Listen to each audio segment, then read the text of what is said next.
Image, James Crombie, INPHO Image, James Crombie, INPHO Pro14 CEO Martin Anayi says they are working furiously to move the kick-off time of the 26th of May final to avoid clashing with the Champions League final. The deciding game of the Pro14 season is penciled in to kick off at 18:30 on Sky Sports, just 75 minutes before Liverpool and Real Madrid begin their European football final in Kiev on BT Sport. If Munster can defeat Edinburgh and Thomond Park tomorrow, then there will be guaranteed Irish interest in the Pro14 final. But with Liverpool also boasting a strong fan base on these shores, the prospect of making floating supporters choose isn't one Anayi is ready to embrace. With anything, you want to make sure you don't cannibalize your audience.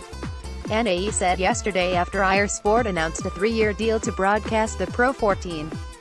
Source, Alessandro Tarantino. So if people are saying that's a really important game, and Liverpool in the Champions League final is, then should we talk to Sky and our broadcasters asking to move it forward a bit? Can we move kick-off a bit to get it in before a Champions League final? Can we send everyone then to our fan zones where there are big screens? Maybe we can do that. That's what we are furiously trying to arrange at the moment. Less than a year on from expanding the once Celtic League to 14 teams in a new hemisphere, the prospect of American teams joining the Pro14 is not currently a runner. More pertinent to the competition is whether South African teams can become eligible for European tournaments. Under the current qualification criteria, the Cheetahs cannot take up a place in next season's Champions Cup, and so their place instead goes to Cardiff Blues, who finished 7 points behind them in Pro14 Conference A. Anayi hopes to convince stakeholders across the EPCR to welcome another player into Champions and Challenge Cup tournaments in the coming years, but the 2019-20 season is already too soon. You've got to look slightly further ahead than that. We've got people to convince.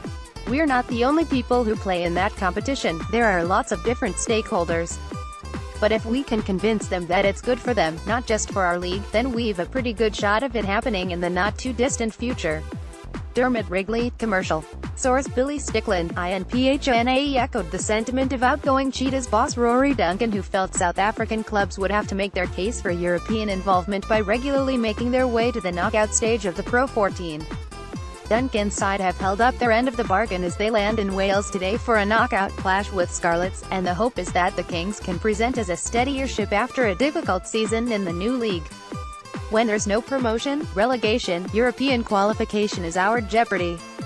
I don't think it will be too long before that conversation comes up at the top table to bring South Africans in, adds Anayi.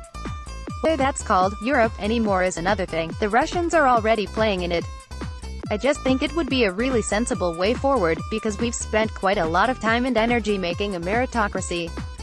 Europe, over the next few years, where are they going to grow? I'd say South Africa's a pretty good place to start.